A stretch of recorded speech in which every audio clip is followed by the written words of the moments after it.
देखिए, जेपीसी के आने के बाद और वक्फ अमेंडमेंट 2024 जब से शुरू हुआ है, तो हर मुस्लिम तंजीमी स्टेक होल्डर से जेपीसी ने बात करने की कोशिश की। प्रायोजक हैं cancer healer centre, a new beginning. हम लोगों ने भी बातें रखी।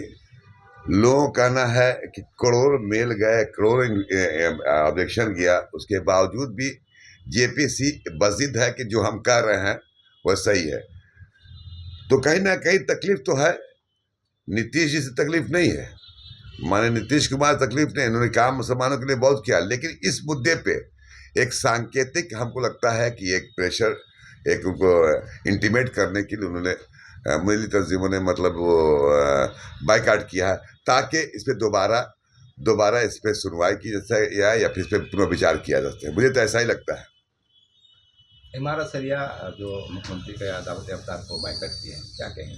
वही तो मैं कह रहा, इमारत शरिया नहीं, कई से खानका मुजीबिया बहुत सा हमने पढ़ा किया है। बस वही है कि चूंकि वक्फ अमेंडमेंट बिल जो अभी आया 24, उसमें बहुत सारी खामियां हैं, और उस खामियों का नतीजा ये हुआ कि मुसलमानों में एक तशवीश, मुसलमान तशवीश में मुब्तला है कि ये कहीं ना कहीं देश में एक खलफशार पैदा हो जाएगा। वक्फ बाय यूज़र में क्या होता है, हम कब्रिस्तान को, मज़ार को, दरगाह को, करबला को, इमाम बाड़ा को, इमाम चौक को हम रजिस्टर्ड कर सकते हैं जो वक्फ बाय यूज़र है। तो दूसरी कम्युनिटी के लोग यूज़ कर रजिस्टर कर सकते हैं, आप नहीं कर सकते। तो ये कहीं ना नाइंसाफ़ी तो है ना। हमने बार बार शुरू से मैंने कहा, आज भी शुरू से मैं कह रहा हूँ कि वक्फ बाय यूज़र एक बहुत बड़ा सेंसिटिव इशू है ये। और इससे क्या होगा, समाज के जो जमीनी सतह पर जो हम लोग रहते हैं, भाईचारगी के साथ रहते हैं, उसमें एक तनाव पैदा खड़ा कर देगा। कब्रिस्तान में जाएगा, कब्रिस्तान में जाएगा मुद्दा दफन करने के लिए, उसी वक्त कोई कहेगा नहीं नहीं तो सरकार की जमीन है, अब वो डीएम से परमिशन लीजिए। डीएम जब कहेगा, जब तक मालूम है कि तनाव पैदा हुआ, हिंदू मुसलमान हो रहा है इसमें, तो ये तो कहीं ना कहीं देश की एकता को, ताना बाना को तोड़ने की राह पर ये एजेंडा आता है। बहुत सारे एजेंडे ऐसे हैं जिसपे हम लोग को आपत्ति थी। मैंने हम लोग कम से कम 14 अमेंडमेंट जेपीसी के सामने रखा था कि 14 अप्रैल को मान लिया जाए, लेकिन उस पर भी कोई सुनवाई नहीं हुई। सब आप बताइए कि वक्फ बोर्ड में शिया, वक्फ बोर्ड में शिया समुदाय के रहेंगे, सुन्नी वक्फ बोर्ड में सुन्नी समुदाय को रहेंगे सदस्य रहेंगे। आप न्यास बोर्ड में, धार्मिक न्यास बोर्ड में हिंदू रहता है, वहां मुसलमान क्यों नहीं है, मुसलमान रहेगा। अब क्या चाहते हैं, क्या करना चाहते हैं आप?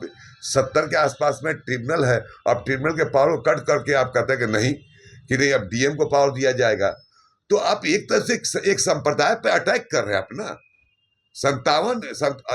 70 के आसपास पे वक्त ट्रिब्यूनल है, मैं उसे नहीं कह सकता आपको पावर। आप भी कहते हैं वक्फ बोर्ड जो है मनमानी करता है। भाई अगर आपके खिलाफ वक्फ बोर्ड कोई केस जीतता है, आप हारते हैं, तो आपको ट्रिब्यूनल में जाने का आदेश है, ट्रिब्यूनल में जा सकते हैं। उसके बाद से आप हाई कोर्ट जाते हैं, सुप्रीम कोर्ट। अभी हम लोग ने 10 दिन पहले की बात है, 3 तारीख को आप बिहार का रिजवान पैलेस में केस चला था, सुप्रीम कोर्ट ने हम लोग जीते कि नहीं जीते? सुप्रीम कोर्ट ने उसको कहा कि नहीं, जो वक्फ बोर्ड जो हाई कोर्ट ने जो फैसला सुनाया है वो सही है, उसी को की मान्यता होगी, उसी को मान्य होगा। तो वक्फ बोर्ड जीता, अगला पार्टी गया सुप्रीम कोर्ट तक, लेकिन न्याय हमें सत्यमय जीते, सत्य की जीत होती, हम जीते। तो इससे बहुत सारे भ्रांतियां फैल रही हैं। अब कब आज होगा, कोई कहे कि मजा उठा के यहाँ से ला के वहां ले जाओ, कोई कहे कि करबला यहाँ से उठा के वहां ले जाओ। कहीं विफल लग रहा है, मुख्यमंत्री दबाव नहीं दे पा रहे हैं केंद्र सरकार पे। नहीं माननीय हम देखिए माननीय नीतीश कुमार जी से हम लोग ने कई बार कहा ये बात को कि सर इसको देखा जाए, तो उन्होंने कहा कि ये कैसे हो जाएगा। 9,000 9,500 के आसपास कब्रिस्तान की घेराबंदी हमने कराई है, लोग कैसे ले लेंगे? मेरे सामने की बात है, हम भी थे, विजय बाबू थे, सब लोग कहा। तब मैंने सर ये एक्ट जो है ये सेंट्रल एक्ट, ये से एक्ट से चलता है, बिहार एक्ट से नहीं चलता है। फिर हम लोगों ने कहा, विजय बाबू से कहा, सबसे कहा क्या बात की, हम लोगों ने अपनी बातें एक संक्षिप्त तौर पे दी, और वही संक्षिप्त समझिए कि हम जेपीसी को दिया। अब जेपीसी नहीं मान, हम लोग तो एक छोटे से करता, हम क्या कर सकते हैं?